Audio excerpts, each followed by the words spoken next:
तो अब S class heroes monster association के हाइड आउट में घुस गए हैं और मॉन्स्टर एसोसिएशन ने भी उनकी लड़ाई की टेक्निक को अच्छे से स्टडी कर लिया है। तो क्या हीरोज हॉस्टेज को बचा पाएंगे या फिर मॉन्स्टर एसोसिएशन उन्हें ठिकाने लगा देगा? तो चलिए देखते हैं कि आगे क्या होता है। तब यहाँ फ्लैश मॉन्स्टर एसोसिएशन के हाइड आउट के अंदर घूम रहा होता है और उसके पास चाइल्ड एम्परर का दिया हुआ ट्रांसमीटर भी होता है जिसके अंदर उस हाइड आउट का मैप होता है और उसके जरिए वो लोग एक दूसरे के साथ कम्युनिकेट भी कर सकते हैं और हमेशा अपनी लोकेशन को ट्रैक कर सकते हैं ताकि वो वहाँ पर खो ना जाए। तब कुछ मॉन्स्टर उसके सामने आ जाते हैं पर फ्लैश पलक झपकते ही उन मॉन्स्टर्स को मार डालता है और होस्टेस को ढूंढने के लिए आगे बढ़ने लगता है। तब फ्लैश के रास्ते में टेम्पेस्ट, विंड और हेलफायर फ्लेम आ जाते हैं और फ्लैश बहुत स्पीड से उन पर हमला कर देता है। तब वो दोनों ही उसके हमले से बच जाते हैं। अब ये मत कहना फ्लैश कि ये तुम्हारी टॉप स्पीड है, तुम्हें फाइनल 44 के इंसिडेंट के लिए रिस्पॉन्सिबल होना। चलो अब तैयार हो जाओ। तब फ्लैश हेलफायर के साथ लड़ना स्टार्ट कर देता है और वो दोनों एक दूसरे को बराबरी की टक्कर दे रहे होते हैं। तब फ्लैश उसके हमले से बचने के लिए हवा में कूदता है पर ऊपर विंड ने अपना एक जाल बिछाया होता है जो कि स्टील वायर से बना होता है और वो फ्लैश के ऊपर हमला कर देता है पर फ्लैश उसके हमले से बच जाता है। तुम तो बच गए पर मुझे कभी नहीं लगा था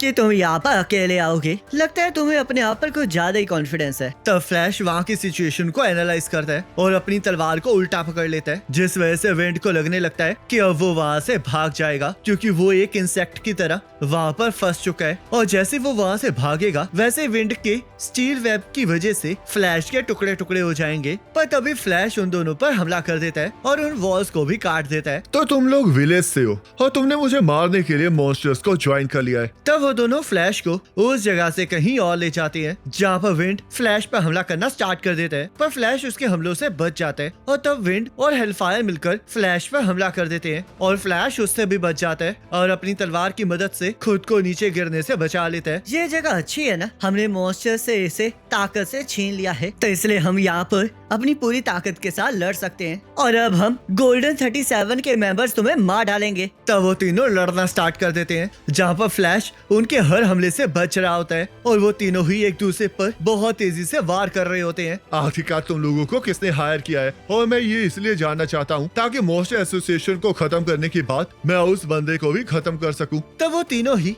एक दूसरे पर अपनी पूरी ताकत से हमला करना स्टार्ट कर देते हैं पर किसी को कोई चोट नहीं आती है। तब विंड फ्लैश को एक नाम बताता है पर फ्लैश ने तो उसे पहले से ही मार दिया होता है क्योंकि वो बंदा पहले ही उसके पीछे असैसिन भेज चुका होता है। तब विंड और भी लोगों के नाम लेने लगता है पर फ्लैश ने उन सभी को भी मार दिया होता है। अगर तुम्हारे ये बेकार से सवाल खत्म हो गए हो तो क्या तुम मुझे बता सकते हो कि आखिरकार तुम्हें किसने भेजा है? मैंने जिन भी लोगों के नाम लिए हैं हम उन्हें तुम्हारे बाद मारने वाले थे पर तुमने उन्हें मारकर हमारा काम काफी आसान कर दिया तो इसके लिए थैंक यू। पर अब तुम्हें मरना होगा। हीरोज के मुकाबले तो विलेज के टॉप फाइटर्स ज्यादा ताकतवर थे और हमारी जनरेशन गोल्डन 37 विलेज की सबसे स्ट्रॉन्गेस्ट जनरेशन थी और हम दोनों उसमें टॉप पर थे। तो चलो फिर देखते हैं कि तुम जैसा 44 जनरेशन का मेंबर हमारे आगे कितनी देर टिक सकता है। तब वो दोनों मिलकर फ्लैश पर हमला कर देते हैं पर फ्लैश को कुछ भी नहीं होता और वो उन पर हमला कर देता है जिससे कि वो दोनों बच जाते हैं। खेल खेलना बंद करो और जल्दी से अपनी उस मॉन्स्टर की पावर को बाहर निकालो। जब मैं तुम लोगों से मिला था तभी मुझे अजीब सी फीलिंग आ रही थी पर मुझे इस बात का यकीन था कि तुम लोग मुझसे कहीं और लड़ना चाहते हो। तुम लोग अभी अभी मॉन्स्टर्स बने हो जिस वजह से लगता है कि तुम लोग अपनी टॉप स्पीड को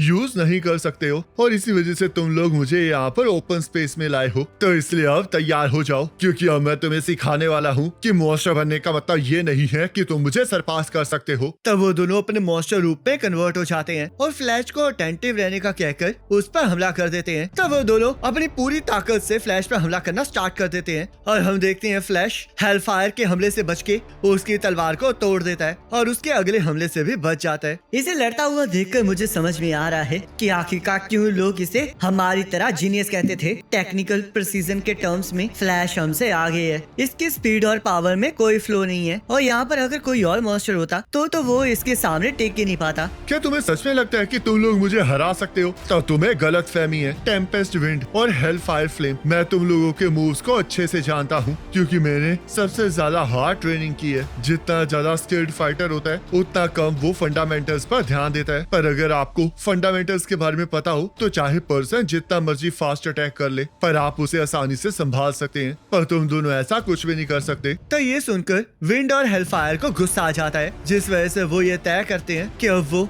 एक निंजा की तरह नहीं बल्कि मॉन्स्टर्स की तरह लड़ेंगे। अब जो तुम विटनेस करने वाले हो वो हम दोनों की ओवरवेलमिंग स्पीड होगी, जिसका तुम सामना कभी भी नहीं कर पाओगे। तुमने हमें हमारे निंजा के प्राइड को छोड़ने पर मजबूर कर दिया है, तो इसलिए अब हम तुम पर तब तक वार करेंगे जब तक तुम मर नहीं जाते। तो अब देखो कि एक ह्यूमन और मॉन्स्टर में क्या फर्क होता है, और उसके बाद मर जाओ। तब वो तीनों ही हवा की तरफ कूदते हैं और वो दोनों फ्लैश के ऊपर अपनी पूरी ताकत से हमला करना स्टार्ट कर देते हैं, जहाँ पर उनका हमला फ्लैश को टच कर पा रहा होता है। पर फ्लैश भी किसी तरह उनके जानलेवा हमलों से बच पा रहा होता है। तब वो लोग फ्लैश की तलवार को दूर फेंक देते हैं और अपनी पूरी स्पीड से उस पर हमला करने लगते हैं, जिस वजह से फ्लैश भी अपनी पूरी स्पीड से उनसे बचने लगता है। पर वो उनके आगे कुछ नहीं कर पा रहा होता, जिस वजह से वो नीचे आकर गिरता है। पर तभी वो उन दोनों पर लाते बरसा देता है और अपनी तलवार को दोबारा से पकड़ के अपनी टेक्निक से उन दोनों को काट देता है, जिससे कि वो जगह भी आधी से ज्यादा तबाह हो जाती है। मैं सही मौके का इंतजार कर रहा था ताकि मैं तुम दोनों को मार सकूं, क्योंकि अगर तुम में से कोई भी बच जाता तो बाद में मुझे काफी प्रॉब्लम होने वाली थी। अगर कोई और एस क्लास हीरो यहाँ पर आया होता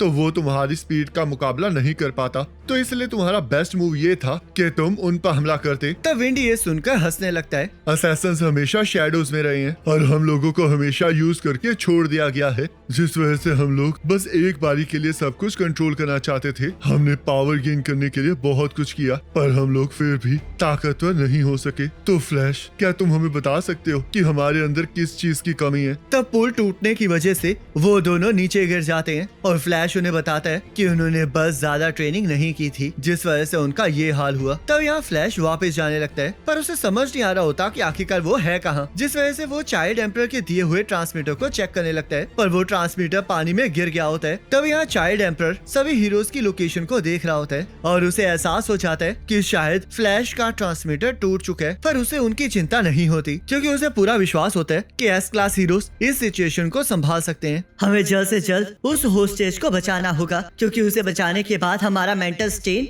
कम हो जाएगा और वो लोग बड़ी आसानी से अपनी पावर का इस्तेमाल कर पाएंगे। तब वे एक मॉन्स्टर चाइल्ड एम्परर पर हमला करने लगता है, पर चाइल्ड एम्परर का एक छोटा रोबोट उसे गोलियों से भून देता है और यहाँ हम देखते हैं चाइल्ड एम्परर मेटल नाइट की बॉडी को ढूंढ रहा होता है और उसकी बॉडी को देखकर बहुत ज्यादा हैरान हो जाता है। मेटल नाइट ने अपनी बॉडी को बहुत ज्यादा ड्यूरेबल बनाया था, पर फिर भी उसकी ये हालत हो गई है। क्या मॉन्स्टर किंग ओरिजिन ने उसका ये हाल किया है? आखिरकार उसने किस अटैक का इस्तेमाल किया था? पर मैं उम्मीद करता हूँ कि मैं उसके सामने ना जाऊँ। मेटल नाइट ने मुझे कुछ नहीं बताया है, जिस वजह से मुझे इसकी बॉडी के अंदर से डाटा को एक्सट्रैक्ट करना होगा ताकि मुझे होस्टेज की लोकेशन के बारे में पता लग सके। वैसे इसे देखकर ऐसा लग रहा है कि कोई इसे दोबारा से रीअसेंबल करने की कोशिश कर रहा था और यहाँ पर जो पार्ट्स पड़े हुए हैं इसका मतलब यही है कि इसे किसी ने बड़े ध्यान से डिसअसेंबल किया है। तो क्या इसका मतलब मॉन्स्टर्स के पास भी कोई ऐसा है जो ये काम कर सकता है? तो अब अगर मॉन्स्टर्स ने हमारी टेक्नोलॉजी को हमारे खिलाफ इस्तेमाल किया तो हम लोग तो बहुत बड़ी मुसीबत में आ जाएंगे। ये तो सच में बहुत ज्यादा मुश्किल वाली बात है।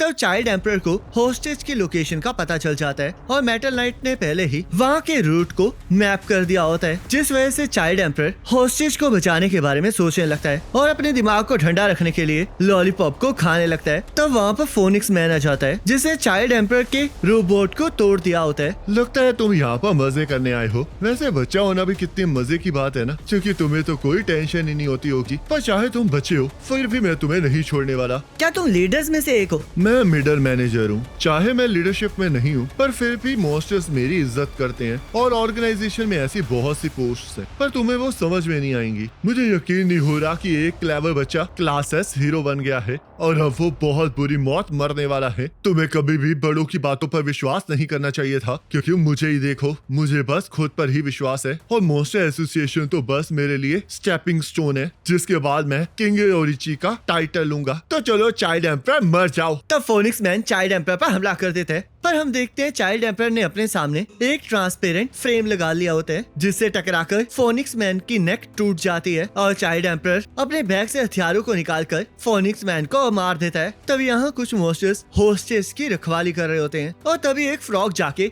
होस्टेज के मुंह पर चिपक जाता है और हम देखते हैं वहाँ पर चाइल्ड एम्पर जहरीली गैस छोड़ देता है, जिससे कि वो मॉन्स्टर्स मर जाते हैं। और हम देखते हैं वो फ्रॉग भी चाइल्ड एम्पर का ही होता है, जो कि उस लड़के के मुंह पर मास्क की तरह लग गया होता है। तब एक जेली मॉन्स्टर चाइल्ड एम्पर पर हमला कर देता है, पर चाइल्ड एम्पर शील्ड बना के उससे बच जाता है और लेजर निकालकर उस मॉन्स्टर पर हमला कर देता है, पर उस मॉन्स्टर को फिर भी कुछ नहीं होता। तो चाइल्ड एम्पर अपने बैग से हथियार निकाल के उस मॉन्स्टर पर हमला कर देता है, पर वो भी किसी काम नहीं आता, जिस वजह से वो मॉन्स्टर हंसने लगता है। पर तभी चाइल्ड एम्पर उस पे फ्यूल फेंक के उसे जला देता है और वो दोनों वहाँ से चले जाते हैं। तब नारिंकी का बेटा चाइल्ड एम्पर को लेट आने की वजह से डांटने लगता है, पर चाइल्ड एम्पर के गुस्से को देखकर वो चुप हो जाता है। पर तभी चाइल्ड एम्पर को एहसास होता है कि उनकी तरफ कोई बढ़ रहा है, जिस वजह से वो उसकी तरफ टैंक भेज देता है, पर वो मॉन्स्टर उस टैंक को काट देता है और हम देखते हैं वो मॉन्स्टर कोई और नहीं G5 होता है, जिस वजह से चाइल्ड एम्पर को लगता है कि वो एक मशीन है और वो हमला करके उसे इलेक्ट्रिक फील्ड में फंसा देता है ताकि वो हाई वोल्टेज यूज करके